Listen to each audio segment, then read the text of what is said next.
Assalamu alaikum, je salue tout le monde, les activistes, les blogueurs, les vidéomans et les chroniqueurs, je vous salue tous. Je vous dis assalamu alaikum et je vous dis bon vent, je vous dis bon courage. Continuons, la lutte n'a pas terminé. Continuons à lutter ensemble, à donner notre avis, à donner des chemins à nos gouvernants. Les trois bons présidents, Assimi, Ibrahim et Tchani. Aujourd'hui, je m'en vais vous décrire qu'est-ce qu'un blanc. Les blancs se sont montrés, mais on oublie parfois ces critères-là. Par exemple, si tu regardes dans les films de blancs là, ils se sont montrés clairement ce qu'ils savent faire, comment trahir, comment mentir, comment détourner, comment voler, comment tuer. C'est exactement dans les films, ce qu'ils font dans les films, qu'ils font en réalité. Par exemple, dans les films tout de suite, si un acteur tue un bandchef, ou bien un bandchef tue un acteur tout de suite, tu verras que le bandchef en question, ou bien l'acteur en question, il a un plan A, un plan B et un plan C. C'est quoi? Il a un petit pistolet quelque part, ou bien un couteau quelque part. En cas où tu viendras, croyant l'avoir vaincu, tu t'abaisses ou bien tu t'inclines sur lui. Voilà, il sort un pistolet et il te tue. Ou bien il sort un couteau et il te tue. C'est pour vous dire que la France a un plan A, il a un plan B, il a un plan C. On ne doit jamais s'asseoir et croiser les bras et dire que c'est fini, maintenant c'est fini. La France vit en Afrique ici. C'est sa vie qui est menacée. C'est l'existence de la France qui est menacée aujourd'hui. L'existence de la France qui est menacée aujourd'hui, vous savez ce que c'est? Quand l'existence d'un peuple est menacée, ce peuple-là est capable de tout. Même d'exterminer notre peuple pour l'existence de son peuple. Donc c'est pour prévenir nos trois braves chefs d'État de ne pas baisser les bras. De ne jamais dormir sur le dos, sur leur oreiller, comme si rien n'était, comme si tout est fini. C'est pas fini, hein? Ça vient de commencer. C'était ça. Donc, je quitte là-bas, je viens aux détenteurs de double nationalité. Je ne dis pas que les détenteurs de double nationalité, ce ne sont pas des Maliens ou quoi là. C'est pas pour ça. Mais on doit se méfier aux détenteurs de double nationalité. Parce qu'on a vu ce qu'ils ont fait au Mali. Tous ceux qui détiennent une double nationalité, ils ont fui vers leur deuxième pays.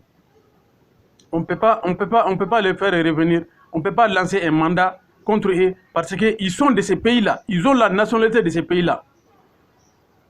Donc c'est quelque chose qui fait peur. C'est quelque chose qui fait peur. Hein? Donc on doit toujours se méfier aux détenteurs de double nationalité. On doit toujours se méfier d'eux.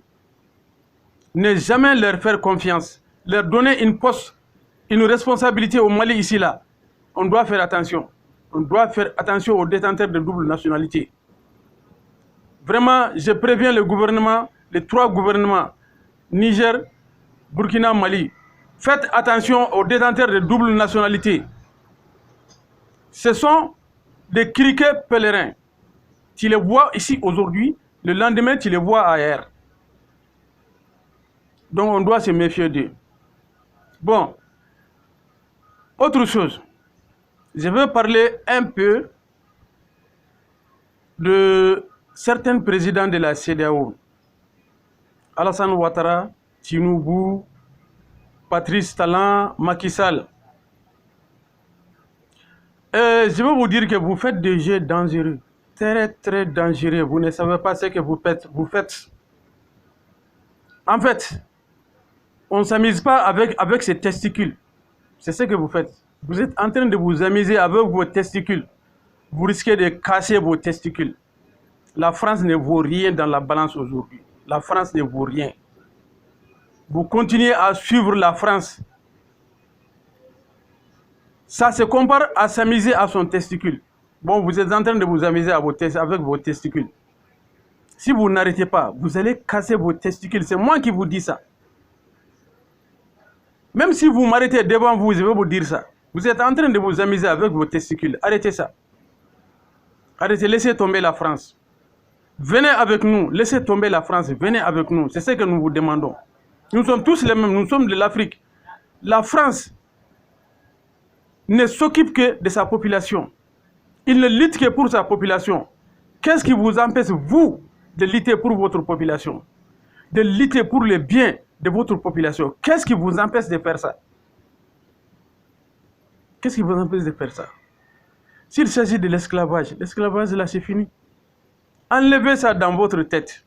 Personne ne peut vous obliger de faire quoi que ce soit. Si c'est le pouvoir là, ça va finir un jour. Que tu le veux ou que tu ne le veux pas. Tu vas quitter le pouvoir ou bien le pouvoir va te quitter. C'est ça. C'est incontestable. Que tu fais des sacrifices humains, des sacrifices d'animaux, que tu te prosternes devant la France, que tu te prosternes devant l'Amérique, cela ne va pas t'empêcher de quitter le pouvoir. Un jour, tu vas quitter le pouvoir. Regardez, il y a eu de très grands pharaons dans ce monde-là. Où sont-ils aujourd'hui? Ils sont tous morts.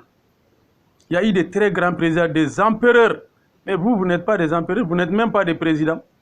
Vous n'êtes même pas des présidents, vous êtes élus d'une manière très, comment dirais-je, frauduleuse. Vous êtes élus d'une manière très frauduleuse, vous tous. On connaît comment vous êtes élus. Que vous n'êtes pas des présidents. Vous êtes des imposteurs. Arrêtez ce que vous faites. Laissez tomber la France. Laissez tomber la France. La France ne vaut rien dans la balance aujourd'hui dans le monde. Il ne vaut rien. Même le Mali est beaucoup plus puissant que la France aujourd'hui. Le Burkina est beaucoup plus puissant que la France. Le Niger est beaucoup plus puissant que la France. La France vit grâce à ces trois pays-là. Bon, on s'est débarrassé de la France. Parce que la France ne nous sert à rien. On ne vient rien de la France. C'est la France qui veut quelque chose de nous. Donc arrêtez les jeux que vous faites. Arrêtez ça. C'était ça. Merci.